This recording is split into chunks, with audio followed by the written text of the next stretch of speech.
Assalamu alaikum. Today we will solve F2 DBP kit questions of chapter Process Costing. Let's start. A chemical process has a normal wastage of 10% of input. Okay. In a period, 2500 kg of material were input and there was an abnormal loss of 75 kg. What quantity of good production was achieved? वो आपसे ये कह रहा है कि chemical process के दौरान हमारा नॉर्मल वेस्टेज माने नॉर्मल लॉस होता है 10% ऑफ इनपुट का। जितना भी हम इनपुट डालते हैं उसका 10% जो है वो नॉर्मल वेस्टेज होता है। हम डालते हैं 2500 kg मटेरियल हम इनपुट करते हैं, जिसमें से 10% जो है वो नॉर्मल लॉस हो जाता है और हमारे पास 75 kg का एबनॉर्मल लॉस होता है। वो ये कह रहा है कि हमें what quantity of good production was achieved, हमारा एक्चुअल आउटपुट कितना हमें मिलता है, एक्चुअल क्वांटिटी हमें कितनी मिलती, कितनी अचीव हम कर पाते हैं सारे लॉस वगैरह से निपटने के बाद। आइए देखते हैं। इनपुट मैंने किए हैं 2500, नॉर्मल लॉस है मेरा 10% जो कि है 250 आ जाएगा। Input less normal loss expected output 2500 minus 250 आ जाएगा 2250। अच्छा जी, इसमें से जब मैं लेस करती हूँ अपना एक्चुअल आउटपुट तो मेरे पास आ जाता है एबनॉर्मल लॉस या गेन। उसने मुझे बता दिया कि आपका जो है एबनॉर्मल लॉस हुआ है कितने का, 75 kg का। अब मेरे लिए इनपुट निकालना आसान है, मैं ऐड कर दूंगी ना। मैं क्या करूंगी, 2250 मेरा एक्सपेक्टेड आउटपुट है, अब मेरा लॉस है, ठीक है। लॉस है तो मैं माइनस करूंगी, अगर गेन होता तो मैं ऐड करती। तो 2250 माइनस 75, 2175। इसका मतलब ये है कि 2175 जो है वो क्वांटिटी ऑफ गुड प्रोडक्शन है जो मैं अचीव करूंगी। उसने मुझे सारी इंफॉर्मेशन दी हुई थी, इनपुट दिया हुआ था, नॉर्मल लॉस बताया हुआ था। इनपुट में से जब हम नॉर्मल लॉस माइनस करते हैं हमारे पास एक्सपेक्टेड आउटपुट आ जाता है। फिर एक्सपेक्टेड में से जब हम एक्चुअल आउटपुट माइनस करते हैं तो हमारे पास नॉर्मल लॉस आ जाता है। नॉर्मल लॉस उसने हमें दे दिया, माइनस करके मैंने अपनी एक्चुअल आउटपुट निकाल लिया जो कि मेरी क्वांटिटी है जो मुझे मिली है। नेक्स्ट क्वेश्चन, तो यहाँ मैं लिख देती हूँ 2175 kg। ठीक है बच्चों, नेक्स्ट क्वेश्चन। अच्छा जी, क्वेश्चन देखने में तो बहुत बड़ा लग रहा है।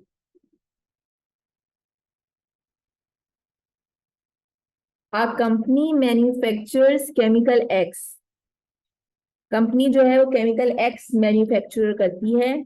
In a single process at the start of the month there was no WIP work in progress.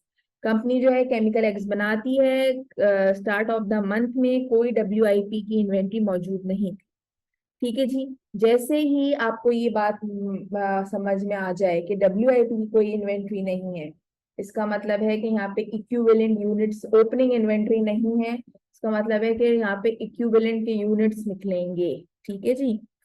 During the month 300 liters of raw material were input into the process at a total cost of 6,000. Conversion cost during the month amounted to $4,500. कहना वो ये चाह रहा है महीने के दौरान 300 litres raw material जो है वो इनपुट हुआ एक प्रोसेस में। मटेरियल की कीमत थी $6,000 और कन्वर्जन कॉस्ट जो है वो लगी हमारे पास 4,500। At the end of the month 250 litres of chemical X were transfer to finish good. यानी कि 300 तो हमने इनपुट किया था ना, फिनिश गुड में कितने ट्रांसफर हुए, 250 लीटर्स। सही है। ये फिनिश, ये चले गए, ये ट्रांसफर्ड हो चुके हैं, कंप्लीट हो गए हैं। The remaining WIP was 10% completed with respect to material and 50% completed with respect to conversion cost। यानी कि 300 मैंने इनपुट किए थे, जिसमें से 250 जो है वो बिल्कुल बन के तैयार हो चुके हैं। अब बच गए 50 लीटर, जिसमें से उन 50 लीटर्स के ऊपर 100% मटेरियल तो लग चुका है, लेकिन 50% कन्वर्जन कॉस्ट लगी है। There were no losses in the process and there is no scrap value available during month when losses occur। Okay, losses है ही नहीं, जब losses ही नहीं है तो scrap value कैसे हो सकती है? ठीक है जी। अच्छा जी, वो पूछ रहे हैं what are the equivalent units for closing inventory for closing WIP at the end of the month। सवाल आपको मैंने एक्सप्लेन कर दिया है। अब ये सवाल जो है, इसमें ओपनिंग इन्वेंट्री तो गिवन नहीं है, क्योंकि उसने साफ बोल दिया है नो ओपनिंग WIP, लेकिन क्लोजिंग बता दिया है कि 50 गिवन है। अब सबसे पहले हमें क्या बनाना पड़ेगा, हम बनाएंगे एक other quantity schedule. Unit at start कुछ नहीं है, यूनिट स्टार्टेड 300 से हमने स्टार्ट किया है, उसको मैं कर दूंगी यूं बैलेंस। यहाँ मैं लिखूंगी यूनिट ट्रांसफर्ड, जो उसने मुझे बताया है, जो मैं फिनिश गुड जो बिल्कुल तैयार हो जाते हैं, जाहिर सी बात है वो आगे ट्रांसफर हो जाते हैं। और यूनिट एट एड जो कि है 300 बचे। अब आपकी मर्जी है कि आप ये क्वांटिटी शेड्यूल बनाओ या आप टी अकाउंट बना लो। ठीक है जी, ये है तो बिल्कुल टी अकाउंट ही, दोनों चीजें बैलेंस हो जाती हैं। तो इस तरीके से हम लोगों ने अपना क्वांटिटी शेड्यूल बना लिया। इस चीज को आप लोग टी अकाउंट के तहत भी कर सकते हैं। ठीक है, पहला स्टेप होगा ये। सेकंड में मैं बनाऊंगी अपनी स्टेटमेंट, कलर चेंज कर लेती, स्टेटमेंट ऑफ ईपीयू। ईपीयू माने इक्विवेलेंट प्रोडक्शन यूनिट्स की स्टेटमेंट। इसकी स्टेटमेंट कुछ ऐसे बनती है।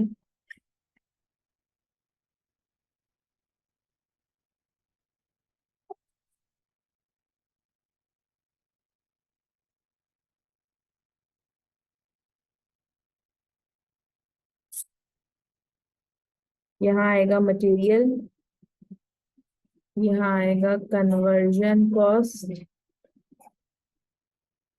यहाँ आएगा परसेंटेज, यहाँ आएंगे यूनिट्स, यहाँ आएगा परसेंटेज, यहाँ आएंगे यूनिट्स। यहाँ हम लिखते हैं यूनिट ट्रांसफर्ड, जो कि हम यहाँ से देके लिखेंगे 250 हमने यूनिट ट्रांसफर की हैं।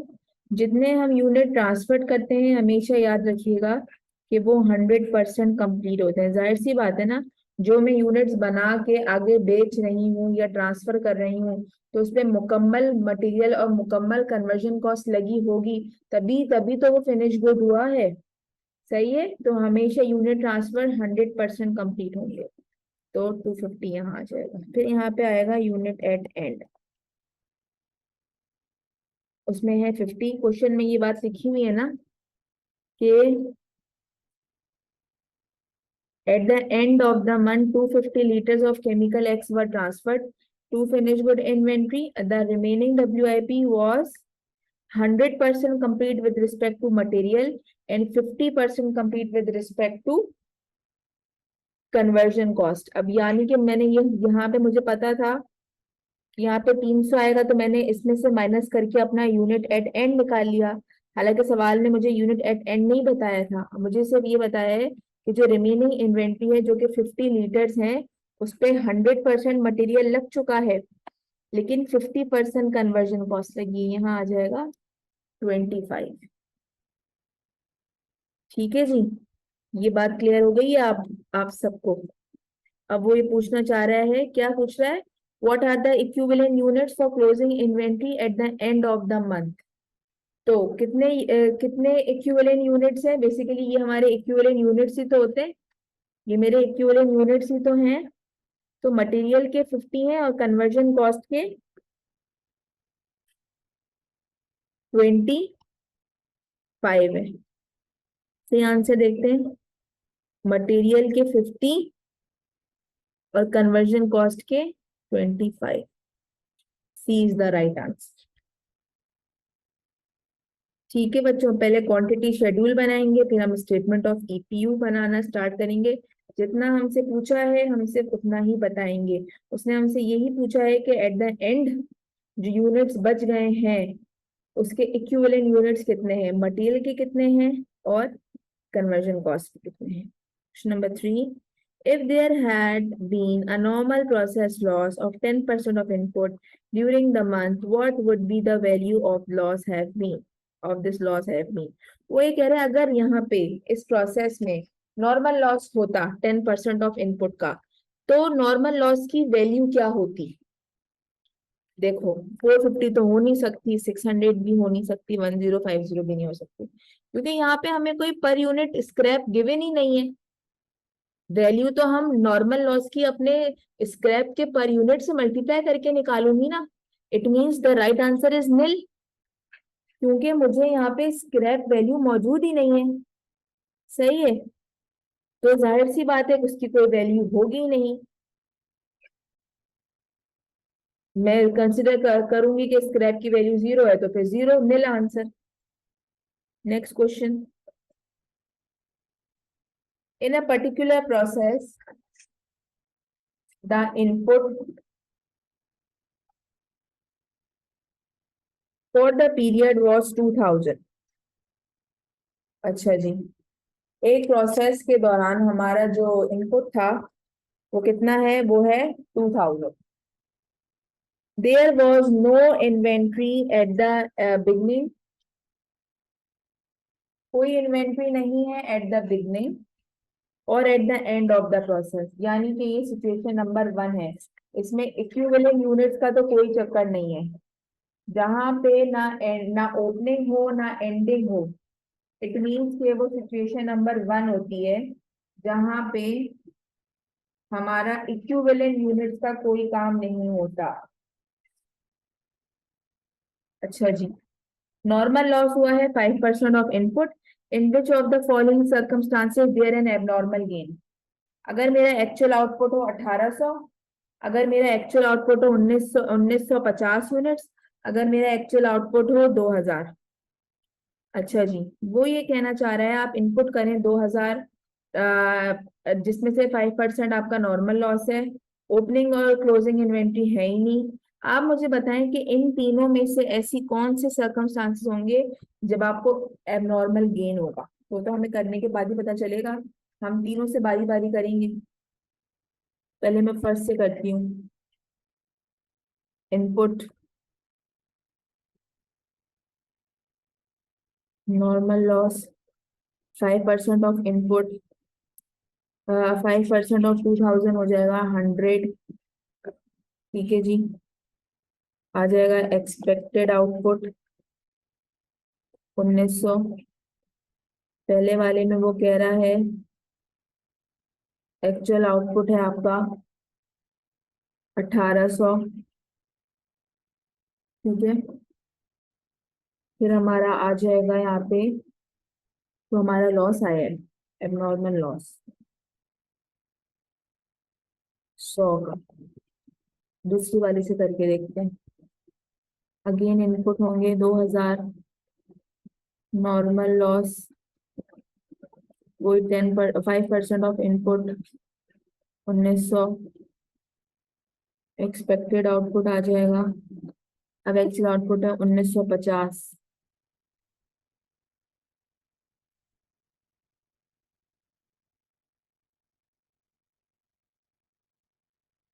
50 का मेरा एबनॉर्मल गेन आ जाएगा।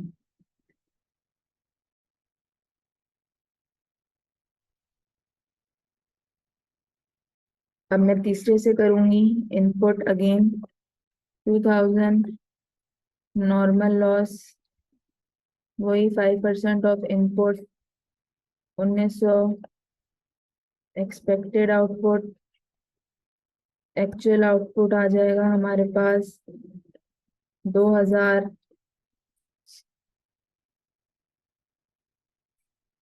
और 100 से मेरा एबनॉर्मल गेन आ जाएगा। तो यही वो सवाल था कि वो कौन कौन से सर्कमस्टांसेस होंगे जब मेरे पास एबनॉर्मल गेन होगा। तो वो टू और थ्री जब मेरे एक्चुअल आउटपुट 1950 होंगे तब मेरे पास गेन हुआ है, और जब मेरे एक्चुअल आउटपुट 2000 होंगे तब मेरे पास एबनॉर्मल गेन हुआ है। 2 and 3 is the right answer.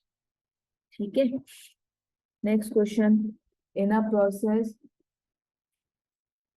A process account how are abnormal losses valued. अच्छा जी, हमेशा ये बात याद रखिएगा कि हम एबनॉर्मल लॉस को किस तरीके से वैल्यू करते हैं, स्क्रैप वैल्यू पे। कभी जिंदगी में एबनॉर्मल लॉस को वैल्यू मत कीजिएगा, ठीक है। रॉ मटेरियल की at a cost of raw material पर भी हम वैल्यू नहीं करते हैं। अच्छा, the same as normal loss, नहीं, the same as normal loss को तो हम स्क्रैप पे ही करते हैं, ऊपर वाली बात ही नीचे लिख दी है, तो ये भी गलत ऑप्शन है। हमेशा याद रखिएगा कि हम एबनॉर्मल लॉस को कॉस्ट पर यूनिट पर वैल्यू करते हैं। जो भी हमारे एबनॉर्मल लॉस के यूनिट्स आते हैं ना, उसको हम मल्टीप्लाई करवाते हैं कॉस्ट पर यूनिट से। तो मेरे पास जो है वो एबनॉर्मल लॉस की कॉस्ट आ जाती है। इस बात को याद रखिएगा हमेशा कि एबनॉर्मल लॉस को हम लोग वैल्यूड करते हैं कॉस्ट पर। उसके लिए हमें कॉस्ट पर यूनिट निकालनी होती है, ठीक है जी। एबनॉर्मल लॉस की वैल्यू आ जाती है हमारे पास, एबनॉर्मल लॉस के यूनिट्स को कॉस्ट पर यूनिट से मल्टीप्लाई करवाने के बाद। तो हमारा जो राइट आंसर है वो है the same as good production. तो जो भी हमारी कॉस्ट पर यूनिट की जो वैल्यू होती है, कॉस्ट पर यूनिट जो होती है, एक यूनिट को प्रोड्यूस करने में जो खर्चा आता है, उसी को हम मल्टीप्लाई करवाते हैं एबनॉर्मल लॉस से, ना कि स्क्रैप से, ना कि रॉ मटेरियल की कॉस्ट से, ठीक है। तो B is the right answer. A company needs to produce 340 liters of chemical X. There is a normal loss of 10% of the material. ये वाला क्वेश्चन हमारे MA2 में भी है। There is a normal loss of 10% of material input into the process during a given month. The company did produce 340 liters of good production, although there was an abnormal loss of 5% of the material input into the process. How many liters of material were input into the process during the month? Company को जरूरत है 340 litres की of chemical x, लेकिन 10% का जो है वो material का नॉर्मल लॉस हो जाता है ड्यूरिंग द मंथ, और एबनॉर्मल लॉस भी होता है 5% का। तो उसको कितना मटेरियल इनपुट करना चाहिए ताकि उसका केमिकल एक्स जो है वो बन जाए। तो मैंने कल सिखाया था ये भी, 340 मल्टीप्लाई बाय, मुझे जाना है 100% पर और मैं हूँ 85% पर, यानी कि मुझे 400 लीटर्स इनपुट करना पड़ेगा इन मटेरियल का, सही है, या केमिकल एक्स का। तो मेरा जो है जो भी मैं प्रोडक्ट बना रही हूँ वो सही सलामत बन जाएगी। अब जाहिर सी बात है कि मुझे 340 तो मुझे चाहिए, ये तो मेरी आखिरी हद है। अब अगर मैं इस अब जो अगर मेरा 10% का नॉर्मल लॉस हो और 5% का मेरा एबनॉर्मल लॉस हो, तो ये तो मजीद कम हो जाएगा, तो मेरी प्रोडक्ट कैसे बनेगी। तो मेरी जो अक्लमंदी है वो इसी में ही है कि मैं ज्यादा चीज डालूं, मैं 400 डालूं। अगर मेरा 15% का नुकसान है ना, इसका मतलब है कि मुझे 100% चीज डालनी होगी, ताकि जो भी नुकसान हो वो 15% का उसमें से हो, और जो 85 मुझे चाहिए वो आखिर में बच जाए। तो मुझे 400 लीटर्स डालना होगा। जब जो भी जाया होगा 10% का एबनॉर्मल 10% का नॉर्मल लॉस इस 400 में से होगा, 5% का एबनॉर्मल लॉस इसमें से होगा।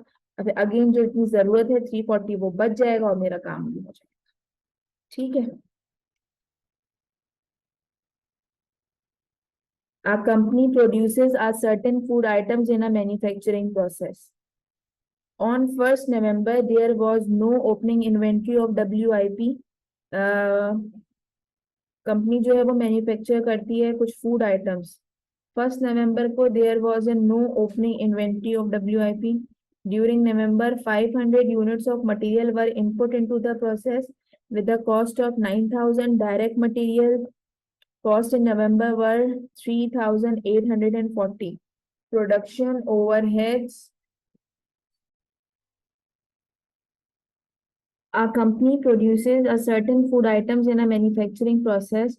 On 1st November, there was no opening inventory of WIP. During November, 500 units of material were input to the process with a cost of 9,000. अच्छा जी, एक कंपनी जो है वो फूड आइटम मैन्युफैक्चर करती है जिसमें 1st November को उसकी कोई भी WIP इन्वेंट्री नहीं थी.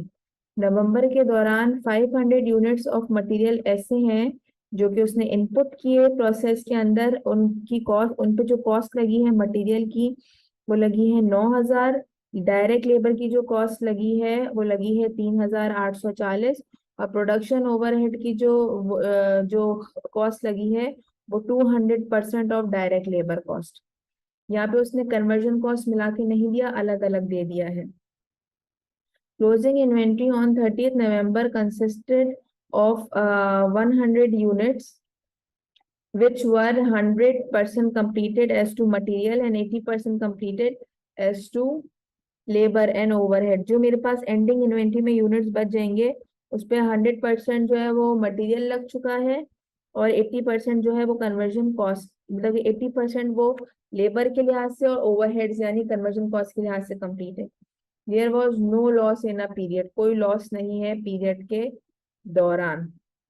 What is the full production cost of completed unit during November?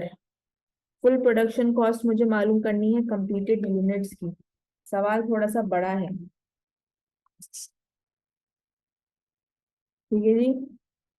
सवाल अपने सामने रखिएगा. मैं यहाँ पे सिर्फ सॉल्व कर रही हूँ. अगर मैं बार बार स्क्रीन ऊपर नीचे करूंगी तो आप लोग कंफ्यूज हो गए. सवाल मैंने आप लोग को एक्सप्लेन कर दिया है.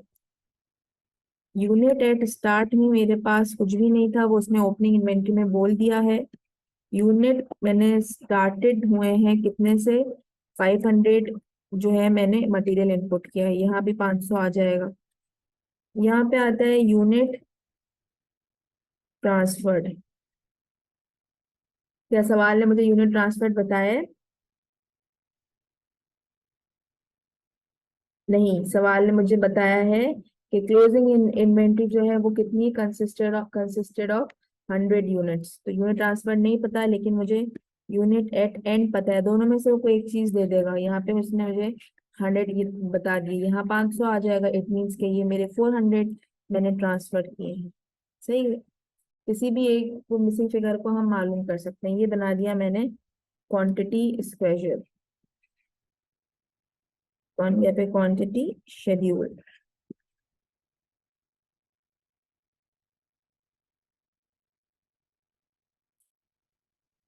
अब मैं बनाऊंगी स्टेटमेंट ऑफ DPU.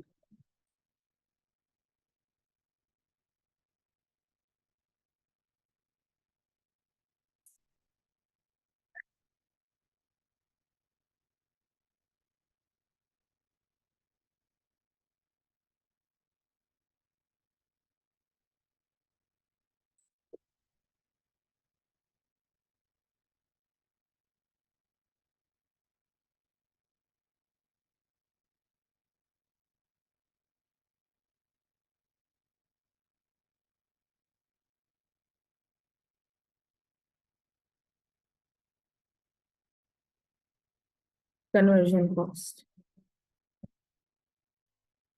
यहाँ पे सबसे पहले आता है यूनिट ट्रांसफर जो कि है 400. मैंने बताया है वो 100% कंप्लीट होते हैं. यहाँ पे आता है यूनिट एट एंड जो कि है 100 यूनिट्स. ये लिखा हुआ, ये यहाँ से देख के आया, ये यहाँ से देख के आया.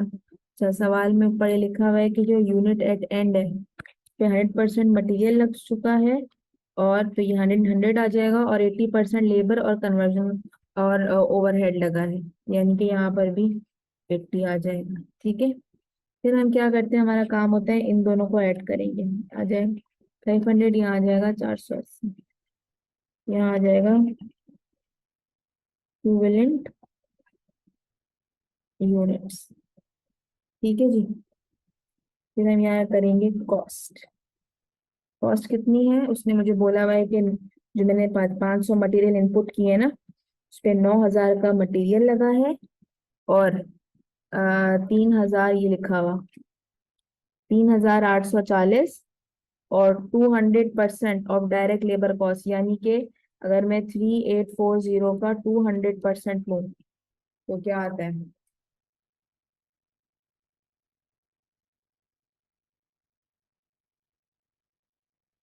7680, यानी कि 3840 लगा है लेबर, और 7680 लगा है कन्वर्जन ओवरहेड। ओवरहेड लगा है 7680, और लेबर लगा है 3840, तो दोनों को ऐड कर लेती हूँ।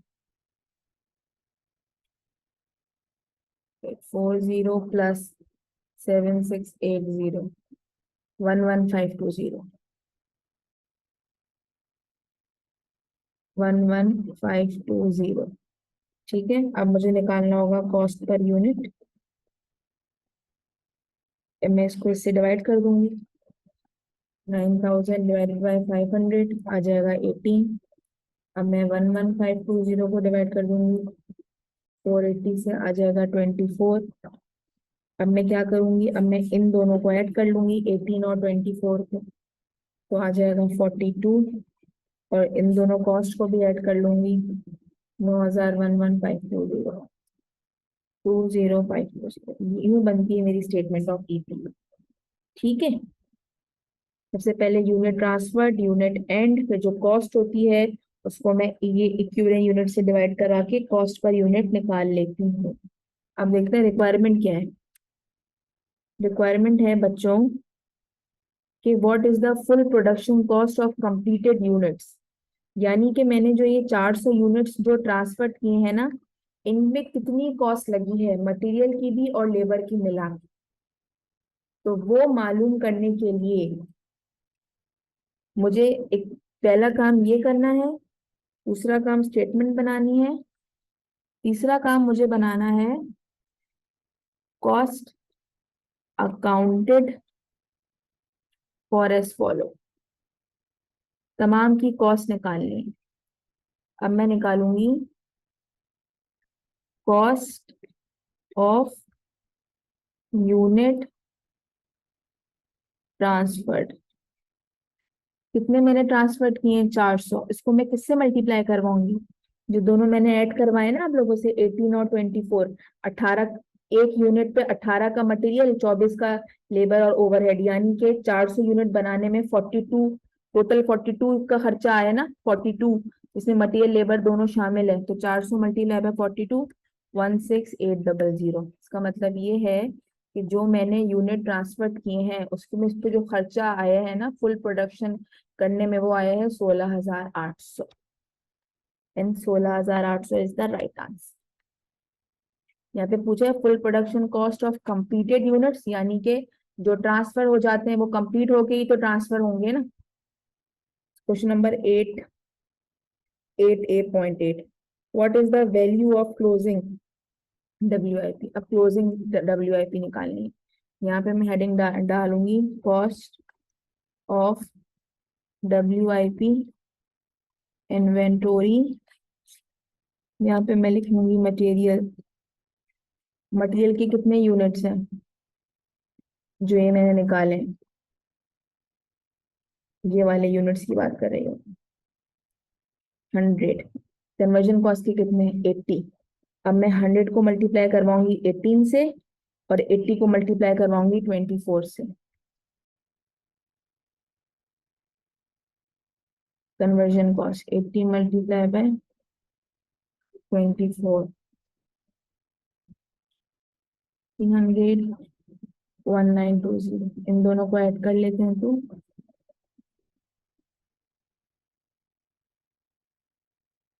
3720। ये मेरी जो मेरे एंडिंग इन्वेंटरी में यूनिट्स पड़े हुए हैं ना, उस पे अब तक इतने रुपए का मटेरियल और इतने या इतने डॉलर का मटेरियल और इतने डॉलर का कन्वर्जन कॉस्ट लग चुकी है, और टोटल की वैल्यू है ये 3720।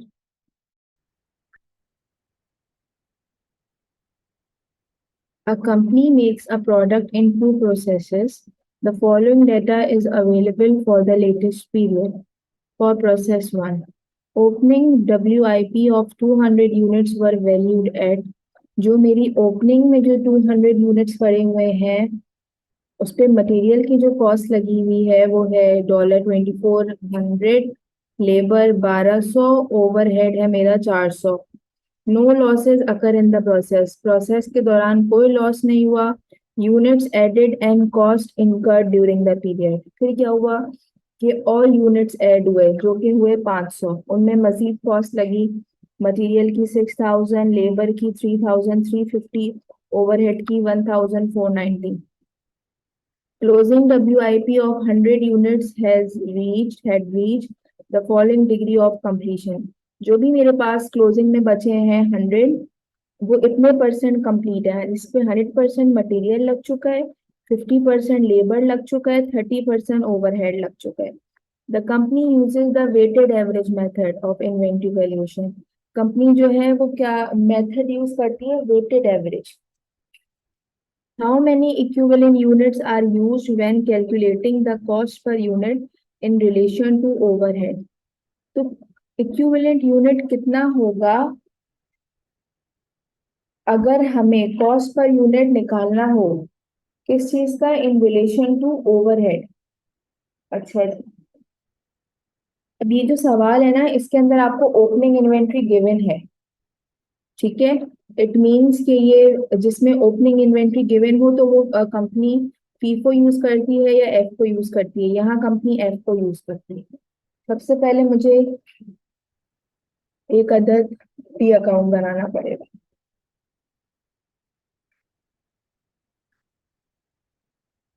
क्वेश्चन को आप लोग अपने सामने रखिएगा, ताकि मैं बार बार पेज ऊपर नीचे नहीं करूंगी, इससे ना कंफ्यूजन होती है। ठीक है, मेरे सामने भी क्वेश्चन है, आपके सामने भी क्वेश्चन होना चाहिए। बैलेंस ब्रॉड डाउन में हमारे पास जो है वो 200 यूनिट्स थे ओपनिंग डब्ल्यू। ठीक है, फिर जब हम प्रोसेस 2 में गए तो हमने कितने यूनिट से स्टार्ट किया? मजीद 500 से स्टार्ट किया। क्वेश्चन में उसने हमें ये बात वाजे बोली है कि जो एंडिंग में हमारे पास 100 यूनिट्स बच गए हैं। तो अगर मैं उसको बैलेंस कर दूं, यहाँ 700 आ जाएगा, यहाँ 700 आ जाएगा, तो मेरे पास यूनिट ट्रांसफर्ड आ जाएंगे 600। ये मैंने निकाल लिया। इस तरह पिछले सवालों में मैंने क्वांटिटी शेड्यूल बनाया है, मैंने बोला है ना उसको भी टी अकाउंट से कर सकते हैं, तो मैंने यहाँ पे इस तरह का एक टी अकाउंट बना दिया ताकि आप लोग को आसानी हो। तो इसको वैसे भी कर सकते हैं और इस तरीके से भी कर सकते हैं। ठीक है, अच्छा। नेक्स्ट मेरा है कि मैं बनाऊंगी स्टेटमेंट ऑफ ईपीयू। और ये जो मैं बनाऊंगी ना, ये मैं बनाऊंगी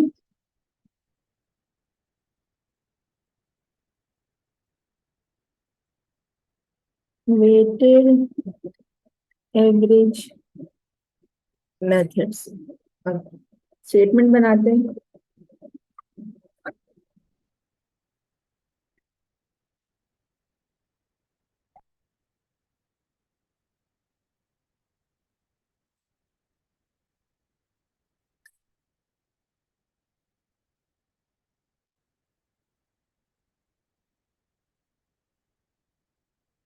पेपर में तो स्टेटमेंट नहीं बनानी होगी, लेकिन मैं आप लोगों को करके बता रही हूँ कि क्या चीज कहाँ आती है। परसेंटेज यूनिट्स, परसेंटेज यूनिट्स, ये मटेरियल का, ये लेबर का, ये ओवरहेड्स का। इससे पहले जो था मैं इनका एक ही अकाउंट बनाती थी, कन्वर्जन कॉस्ट।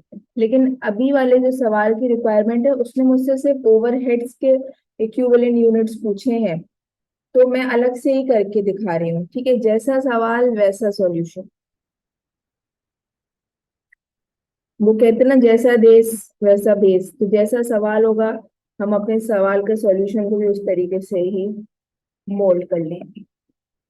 यहाँ पे आता है हमारे पास यूनिट ट्रांसफर्ड, जो कि पी अकाउंट से हमने निकाला है कि हमने कितने किए, 600।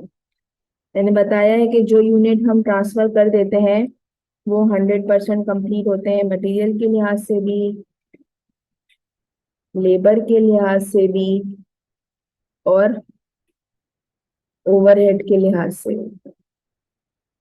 ठीक है, अच्छा जी, आगे चलते हैं। Unit at and,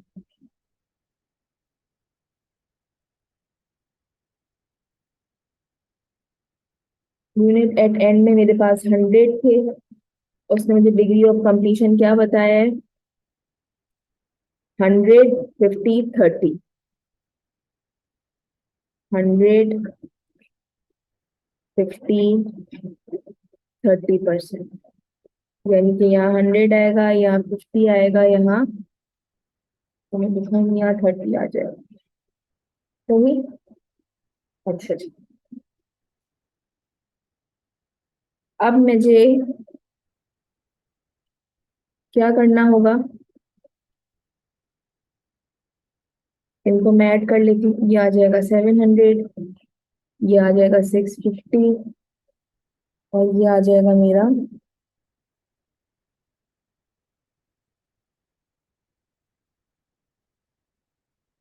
630। सही, अच्छा जी। अब पहली रिक्वायरमेंट क्या है, पहली रिक्वायरमेंट है मेरी, how many equivalent units are used when calculating the cost per unit in relation to overhead। तो मैं कितने इक्विवेलेंट यूनिट यूज करूंगी अगर मुझे कॉस्ट पर यूनिट निकालना हो ओवरहेड का, तो 630 इक्विवेलेंट यूनिट्स में यूज करूंगी। और यहाँ मैं कॉस्ट से डिवाइड करूंगी तो मेरे पास कॉस्ट पर यूनिट आ जाएगा। तो सवाल की रिक्वायरमेंट देखिए कितनी छोटी सी है, तो 630 इज द राइट आंसर। इसीलिए उसने ओवरहेड का पूछा है तो मैं अलग से, मैंने सिर्फ ओवरहेड का किया। अगर वो कन्वर्जन कॉस्ट का पूछता तो हम साथ में कर लेते। ठीक है, अच्छा जी, आगे चलते हैं। आगे क्या है, what is the value of the unit transferred. अच्छा, हमने कितने यूनिट ट्रांसफर किए हैं, 600। इनकी वैल्यू कितनी है, इनकी वैल्यू निकालने के लिए हमें आगे काम करना पड़ेगा। इनकी वैल्यू के लिए हमें यहाँ पे निकालनी पड़ेगी कॉस्ट। कॉस्ट सवाल में हमें जो है दी हुई है, कॉस्ट ऊपर आ जाते हैं थोड़ा सा, याद रखिएगा ये बात, शुरू में भी कॉस्ट लगी है। तो मटेरियल वाले कॉलम में मैं 2400 प्लस 600 कितना हो जाएगा, 8400 लिखूंगी। लेबर वाले कॉलम में मैं 1200 प्लस 3350, 1200 प्लस 3350 आ जाएगा 4550। और ओवरहेड वाले कॉलम में 400 प्लस 1490, तो आ जाएगा 1890। तमाम कॉस्ट लिखेंगे क्योंकि हमने जो मटेरियल लगाया है, जो हमने यूनिट ट्रांसफर किए हैं, उसमें जाहिर सी बात है जो ओपनिंग वाले थे वो भी तो ट्रांसफर किए होंगे। तो मटेरियल वाले कॉलम में मेरे पास आ जाएगा, मैं छोटा छोटा लिख देती हूँ, 2400 प्लस 6000 आ गया 8400। फिर यहाँ लेबर वाले में लिखती हूँ मैं 1200 प्लस 3350, तो ये आ जाएगा 4550। ओवरहेड है मेरा 400 प्लस 1490, तो ये आ जाएगा मेरा 1890। मैंने इन तमाम को, ओपनिंग वाले भी मैंने जो डॉलर वाले हैं कॉस्ट ऐड की। अब मेरी कॉस्ट पर यूनिट निकालना बहुत आसान है। मैं 8400 को डिवाइड करूंगी 700 से, मेरे पास आएगा 12। मैं 4550 को डिवाइड करूंगी 650 से, मेरे पास आ जाएगा 7। ये तमाम चीजें पर यूनिट डॉलर में आ रही हैं। मैं 1890 को डिवाइड करूंगी 630 से, मेरे पास आ जाएगा 3। 12 plus 7 plus 3 is equals to 22। ठीक है, अब आगे चलते हैं, जो हमारी रिक्वायरमेंट है। सही है, मुझे क्या निकालना है? मुझे निकालना है वैल्यू ऑफ यूनिट ट्रांसफर्ड। मैंने कितने यूनिट ट्रांसफर किए हैं? 600। इसको मैं मल्टीप्लाई करवा दूंगी 22 से। भाई जाहिर सी बात है, जब मटेरियल के एक यूनिट पे 12 डॉलर का मटेरियल लगा है, 60 डॉलर का लेबर लगा है और 3 डॉलर का ओवरहेड लगा है, तो जो 600 यूनिट मैंने बनाए हैं उनकी वैल्यू क्या होगी? उनकी वैल्यू होगी 13,200। ठीक है बच्चों, 13,200 is the right answer. Next question. A company uses process costing to establish the cost per unit of its output. Input के यूनिट्स दिए हुए हैं, आउटपुट के यूनिट्स भी दिए हुए हैं। ओपनिंग इन्वेंट्री बता दिया है, इतने परसेंट कंप्लीटेड मटेरियल के लिहाज से, इतने परसेंट कंप्लीटेड कन्वर्जन कॉस्ट के लिहाज से। क्लोजिंग इन्वेंट्री का भी उसने आपको बता दिया। बोल रहा है the company uses weighted average. Equivalent units पूछ रहा है, अब यहाँ पे वो कन्वर्जन कॉस्ट के पूछ रहे हैं। इससे पहले वाले सवाल में उसने सिर्फ ओवरहेड्स के पूछे थे, तो मैंने अलग से कॉलम बनाया था ओवरहेड का। अब वो मुझसे कन्वर्जन कॉस्ट के पूछ रहा है, या मुझे अलग से कॉलम बनाने की जरूरत नहीं है। आइए सबसे पहले एक अदर सी अकाउंट बना लेते हैं।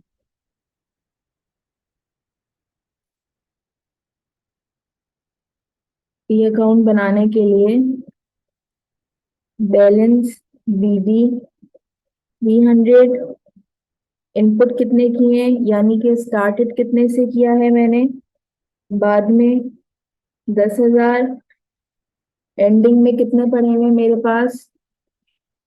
Balance carry down 450। इसका मतलब क्या है कि मैंने कितने यूनिट ट्रांसफर किए होंगे?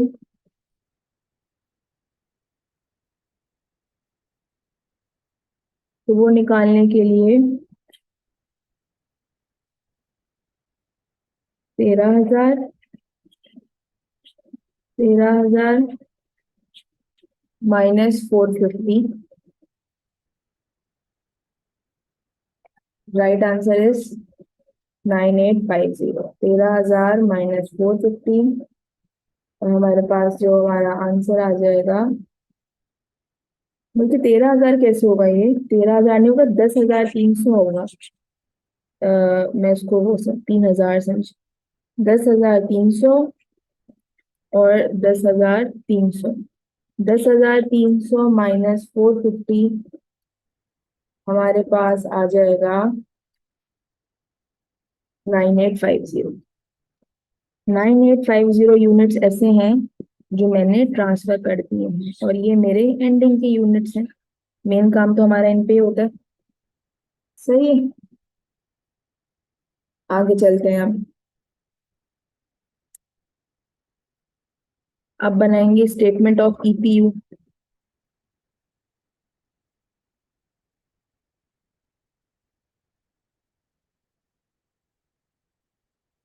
एफको से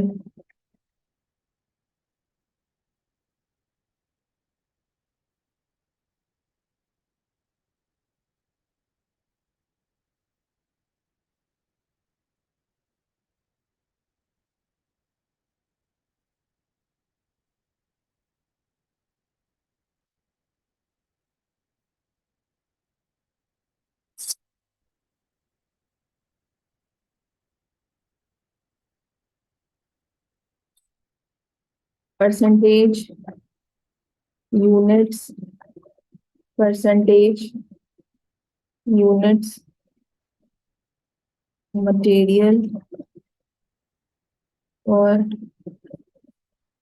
कन्वर्जन कॉस्ट। ठीक है,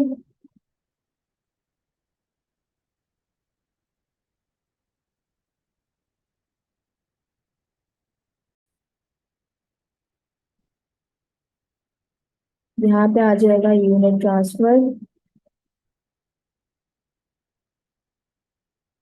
और हम लोग को पता है हमने 9850 ट्रांसफर किए हैं, निकाला भी तो था। ये 100% कंप्लीट होगा 9850, परसेंट कंप्लीट होगा 9850। तो यहाँ पे यूनिट एट एंड आ जाता है, वो है हमारे 450, जो कि 100% कंप्लीटेड है मटेरियल के लिहाज से, और 30% कंप्लीटेड है कन्वर्जन कॉस्ट के लिहाज से। तो ये 135% आ जाएगा। 9850 प्लस 450 को मैं ऐड कर लेती हूँ तो मेरे पास आ जाएगा 10,300। और 9850 प्लस 135 को ऐड कर लेती हूँ तो आ जाएगा 9985। रिक्वायरमेंट में वो यही पूछ रहा है कि कन्वर्जन कॉस्ट के इक्विवेलेंट यूनिट्स कितने होंगे, तो वो होंगे 9985। अच्छा जी, सवाल आ रहा होगा मिस, तो ये जब ये ओपनिंग इन्वेंट्री हमें इसका जो बताया 100% कंप्लीटेड, 70% मटेरियल के लिहाज से और 100% मटेरियल के लिहाज से, 70% कन्वर्जन कॉस्ट के लिहाज से, इसका काम यहाँ अभी नहीं है। अगर कंपनी यूज कर रही होती ना फीफो मेथड, तब इसका काम होता। सही है, अगर एफको मेथड है और ओपनिंग इन्वेंट्री की आपको परसेंटेजेस ऑफ कंप्लीशन दी हुई है, तो उसको बिल्कुल सवाल में से दूध में से मक्खी की तरह इग्नोर कर देना, निकाल के इग्नोर कर देना। सही है जी। अच्छा जी, हाँ फीफो है तो फिर इग्नोर नहीं कर सकते। एफओ में हम ओपनिंग इन्वेंट्री की परसेंटेज ऑफ कंप्लीशन को इग्नोर कर देंगे।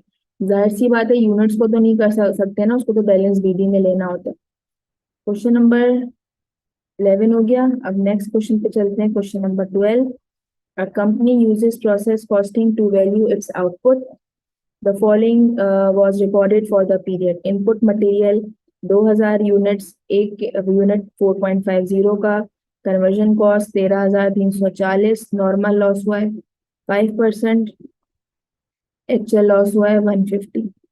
There were no opening and closing inventories. What was the valuation of one unit to one decimal place? अच्छा जी, तो in short cost per unit निकाल लेंगे। हमारे पास कॉस्ट पर यूनिट का फॉर्मूला क्या होता है प्रोसेस कॉस्टिंग में? Total cost minus scrap value divided by expected output. ऐसा ही है। अब टोटल कॉस्ट में निकाल लेती हूँ। टोटल कॉस्ट है, मटेरियल की कॉस्ट कितनी आ जाएगी, 2000 यूनिट्स है और एक यूनिट आता है 4.50 का, मतलब कि 9000 मटेरियल की कॉस्ट, और कन्वर्जन कॉस्ट तो यहाँ लिखी हुई है 13340। यानी कि मेरी टोटल कॉस्ट आ गई है 22340। स्क्रैप वैल्यू, वो कह रहा है 5% ऑफ इनपुट। तो हम स्क्रैप वैल्यू हमें थोड़ी सी और वर्किंग करनी पड़ेगी। इनपुट मैंने किए हैं 2000, नॉर्मल लॉस मेरा होगा 5% ऑफ इनपुट, यानी कि 2000 का 5% जब मैं लूंगी तो आ जाएगा 100। 100 मेरा नॉर्मल लॉस है, और इनपुट माइनस नॉर्मल लॉस मेरे पास आ जाएगा एक्सपेक्टेड आउटपुट, ये वो है 1900। अब 100 है मेरे स्क्रैप की यूनिट्स, और स्क्रैप का एक यूनिट बिकता है $3 में। तो 100 मल्टीप्लाई बाय 3, 100 3 जा 300, ये स्क्रैप की वैल्यू आ गई। एक्सपेक्टेड है मेरा 1900। 2322340 माइनस 300 डिवाइडेड बाय 1900, 11.6। 11.6 जो है ये मेरा वैल्यूशन आ गई है एक यूनिट। ठीक है, next question. A company operates a continuous process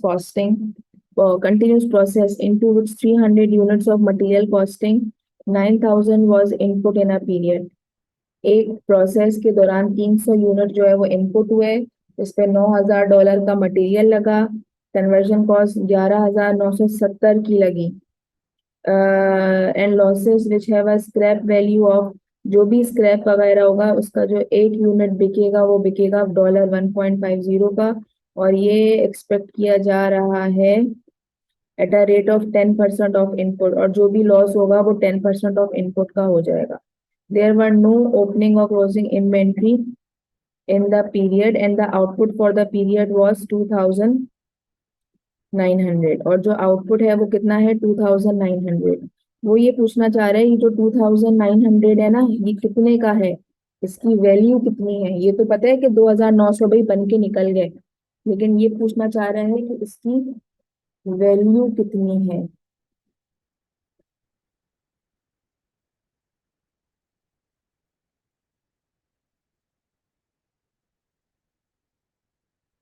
अच्छा जी.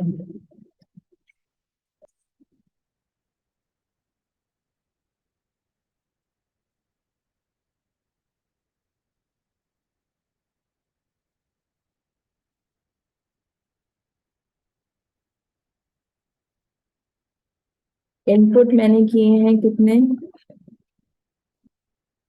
3,000. नॉर्मल लॉस होगा मेरा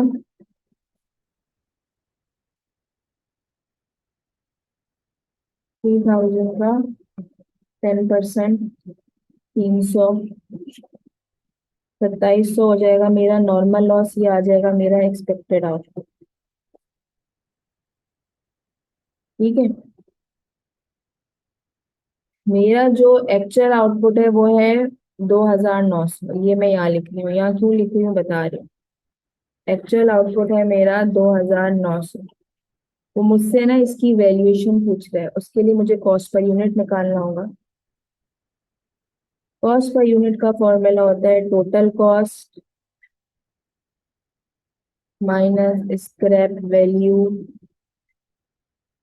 divided by expected output. Total cost मेरी कितनी है,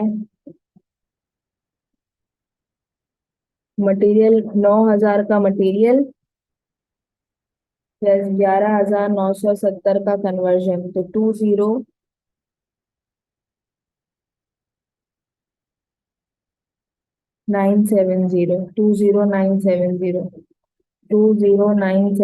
मेरी टोटल कॉस्ट है.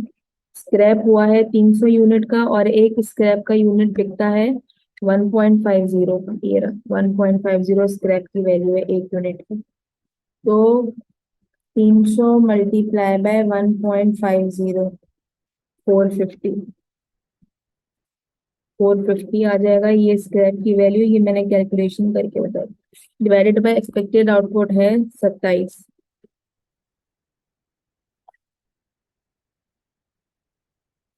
अब करते हैं 20970 माइनस 450 डिवाइडेड बाय 2700. 7.6 आया मेरा कॉस्ट पर यूनिट. यानी कि एक यूनिट में खर्चा जो आता है वो आता है 7.6 का. और मैंने कितने यूनिट्स बनाए हैं, मैंने बनाए हैं 2,900, और एक यूनिट का आया है 7.6 का खर्चा. यानी कि 2,900 यूनिट्स पे कितना आया होगा, $22,040 का खर्च. ये इसकी वैल्यू है.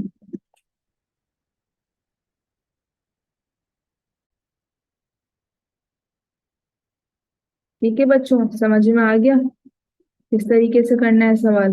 Next question.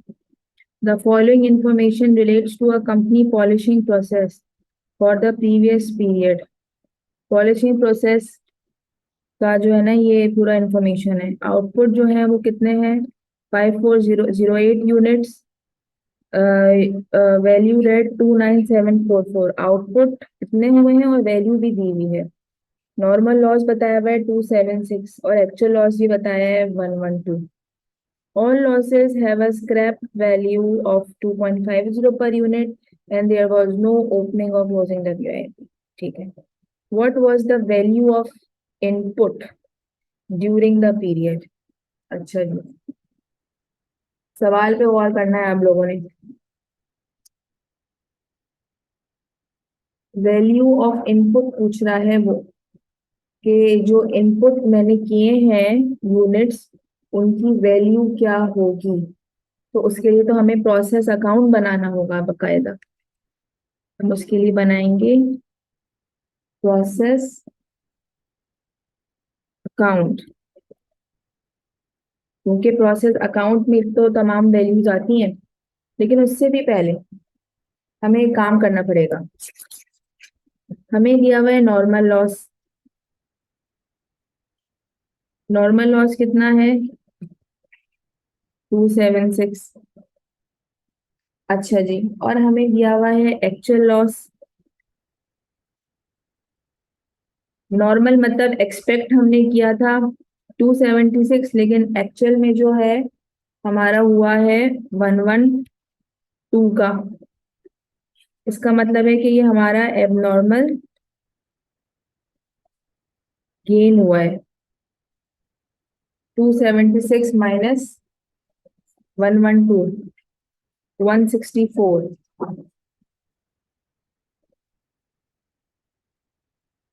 सही है. अगर हमारे पास, जरूरी नहीं है कि वो आपको बोले एक्सपेक्टेड आउटपुट एक्चुअल आउटपुट. अगर उसने ये वर्ड यूज नहीं की हुए और नॉर्मल लॉस का वर्ड यूज किया हुआ और एक्चुअल लॉस का वर्ड यूज किया हुआ, तो नॉर्मल लॉस हमारा होगा एक्सपेक्टेड और एक्चुअल लॉस होगा हमारा actual. Expected output actual output. Normal loss हमारा 276, एक्चुअल लॉस हमारा 112, हमारा एबनॉर्मल गेन आया है. ठीक है, क्योंकि जितना हमने नॉर्मल था उससे असल में कमी हुआ है, तो ये आ गया हमारा नॉर्मल लॉस. अच्छा, सब फिर उसके बाद हमें निकालना होगा कॉस्ट पर यूनिट. इसका फॉर्मूला मैं आप लोग को बता चुकी हूँ. क्या होता है? तो total cost minus scrap value divided by expected output. सही है जी. तो हमारी जो कॉस्ट है टोटल कितनी है? 29744. अच्छा जी, अब स्क्रैप के मैं यहाँ यूनिट्स नहीं ले रही हूँ, क्योंकि हाँ मुझे कोई प्रॉपर इनपुट नहीं बताया हुआ है ना कि मेरा इनपुट इतना है. चाहे तो मैं ले भी सकती हूँ.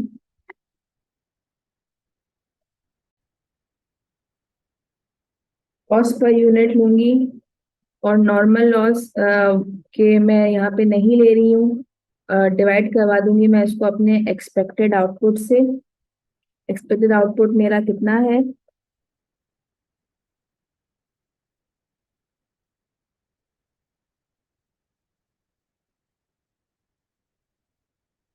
5408.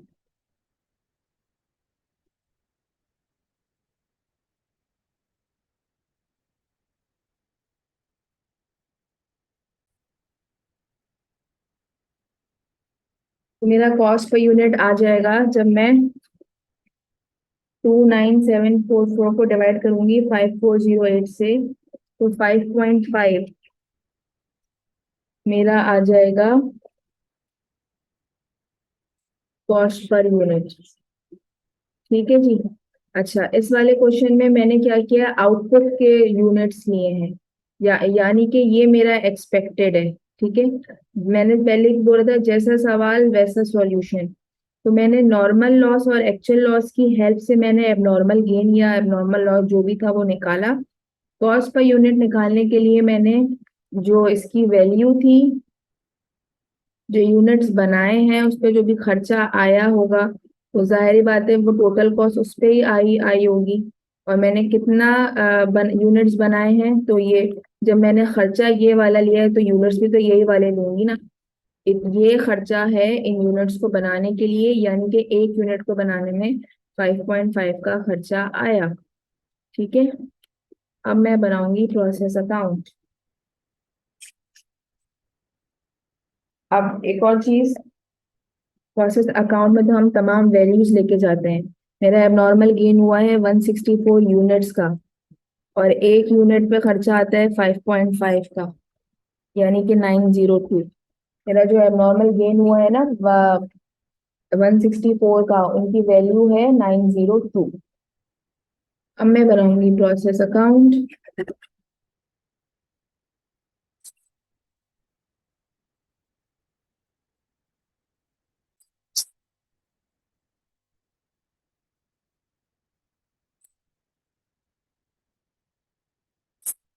यहाँ आ जाते हैं यूनिट्स, यहाँ आती है अमाउंट, यहाँ आ जाते हैं यूनिट्स, यहाँ आती है अमाउंट, ये है प्रोसेस अकाउंट। ठीक है। अच्छा, ये है डेबिट साइड, लाइन के उस पार है क्रेडिट साइड। इनपुट के यूनिट्स तो मुझे पता ही नहीं है, होते ही तो यहाँ लिखते हैं अमाउंट, यहाँ लिखते हैं, ये अमाउंट हमें मालूम करनी है एक्स। एबनॉर्मल गेन हमें हुआ है 164 यूनिट्स का, इसकी वैल्यू है 902। सही है। फिर यहाँ पे आता है हम हमारे पास नॉर्मल लॉस। नॉर्मल लॉस उसने हमें बताया हुआ है कितना है, 276। उसकी वैल्यू कितनी है, वैल्यू मालूम करने के लिए 276 को मैं मल्टीप्लाई करवाऊंगी स्क्रैप की वैल्यू से, जो है 690। ठीक है। फिर यहाँ पे आ जाता है यूनिट ट्रांसफर। मैंने 5408 यूनिट ट्रांसफर किए हैं, और उनकी वैल्यू तो पता ही है मुझे, 29744। अब इसको ऐड करती हूँ,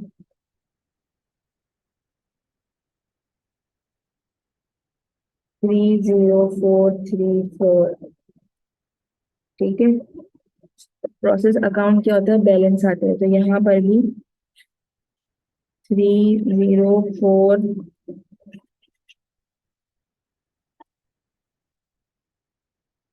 4 ही आना है। अब अगर इसमें से मैं 902 माइनस कर दूंगी, तो मेरे पास मटेरियल की वैल्यू आ जाएगी ना, तो वो आ गई मेरे पास 29532। सही है। मेरे पास मटेरियल की इस तरीके से वैल्यू आ गई है।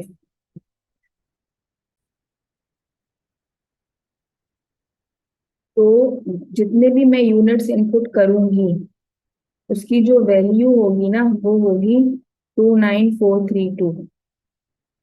यानी कि यूनिट्स इनपुट करने पे जो मटेरियल का, लेबर का और ओवरहेड का खर्चा आएगा ना, उसकी वैल्यू ये होगी। ये जो खर्चा था ना, ये जो मैंने यूनिट्स आउटपुट बना दिए हैं उनका खर्चा था, मुझे इनपुट का खर्चा निकालना था। सही है। और अगर मैं वैसे रिक्वायरमेंट नहीं है, मैं फिर भी मालूम करना चाह रही हूँ कि मैंने इनपुट के यूनिट्स कितने थे, तो यूनिट्स के लिए 5408 प्लस 276, इनको ऐड कर लेती हूँ मैं, 5684। तो यहाँ पर भी 5684 आ जाएगा, में से मैं 164 माइनस कर देती, तो ये आ जाएगा 5520। मैंने 5520 यूनिट्स इनपुट किए होंगे, और उनपे 29532 का खर्चा लगा होगा। हमारी रिक्वायरमेंट सिर्फ अमाउंट बताना था, जो कि है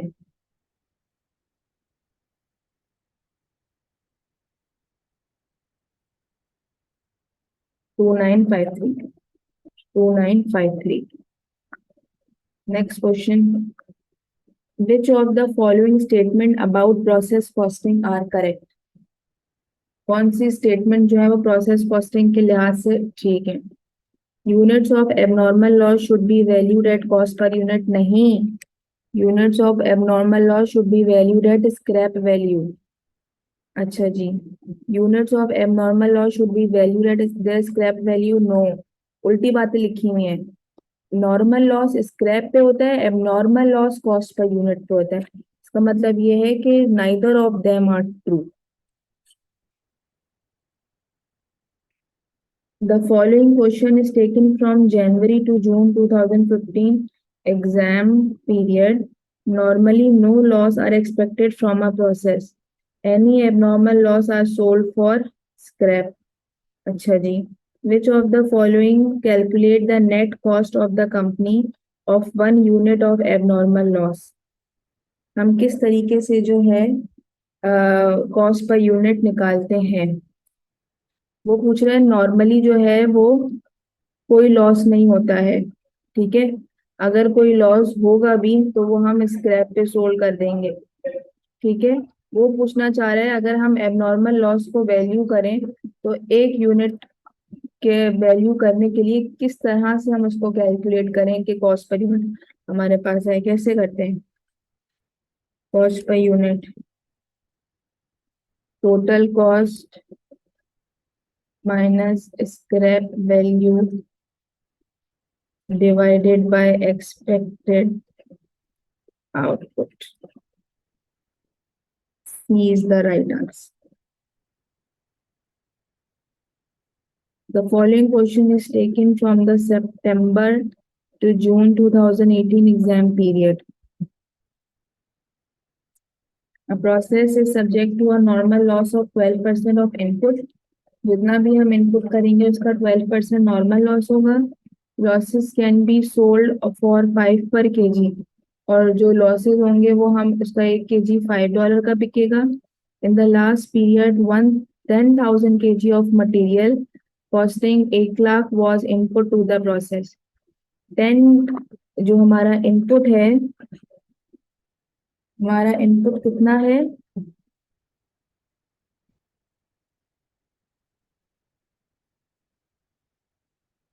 हमारा इनपुट है 10,000. इसमें से जो हमारा नॉर्मल लॉस हुआ है वो हुआ है 12% ऑफ 10,000. वो जो हो जाएगा 1200. हमारा एक्सपेक्टेड आउटपुट कितना आ जाएगा? 8,800. 10,000 माइनस 1,200 8,800. एक्चुअल में हमने इन द एक्चुअल आउटपुट है हमारा 9,200. इसका मतलब है कि हमें गेन हुआ है, एबनॉर्मल गेन हुआ है हमें. कितने का? 400. 400 का. एक मिनट. 8,800 माइनस 9,200. यस, 400 का हमें हुआ है गेन. रिक्वायरमेंट क्या है? What is the credit to the statement of P&L from the abnormal gain. अब गेन हुआ है तो क्रेडिट होगा ना P&L में. सही है. अच्छा जी. तो वो कह रहे हैं कितनी अमाउंट क्रेडिट होगी P&L के अकाउंट एबनॉर्मल गेन के अकाउंट में.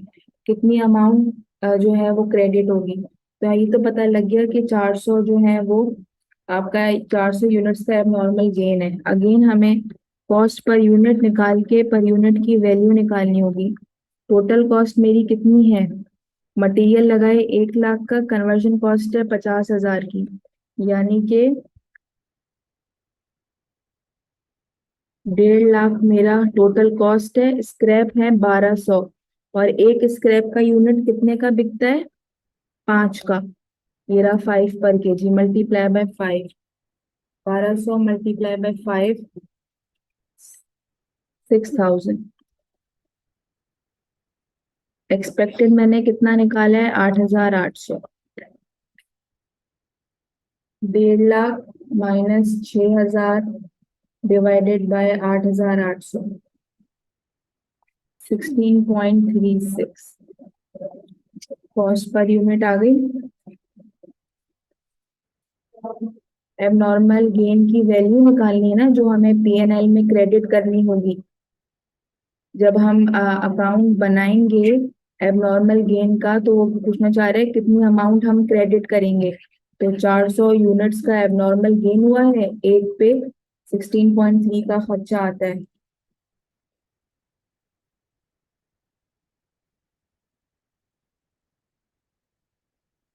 अच्छा, तो हमारा आंसर आ जाएगा 6545।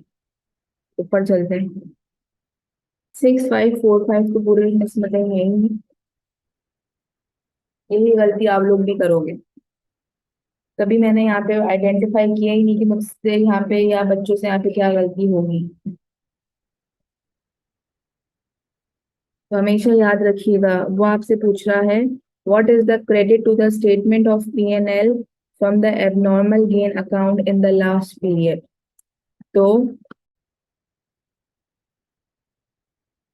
तो हम क्या करेंगे, हमने जो है नेट वैल्यू मांगी है एबनॉर्मल गेन की, नेट वैल्यू एबनॉर्मल गेन की। तो हमारा जो 1 यूनिट पे खर्चा आता है वो आता है 16.36। इसमें से मैं 5 जो है नॉर्मल लॉस वाला माइनस कर दूंगी। ठीक है, 16.36 माइनस 5 तो आ जाएगा 11.36। अब ये है कॉस्ट पर यूनिट की वैल्यू। इसको मैं मल्टीप्लाई करवाऊंगी 400 से, जो मेरे एबनॉर्मल गेन के यूनिट्स हैं। 4544, 4544 जो है मेरे जो है वो क्रेडिट होगा P&L में। कहाँ से जाएगा ये क्रेडिट होके? From the abnormal gains account. 4544 या 4545 एक ही बात है। C is the right answer. I hope आपको ये क्वेश्चंस क्लियर हो गए होंगे। Thank you so much. अल्लाह हाफिज।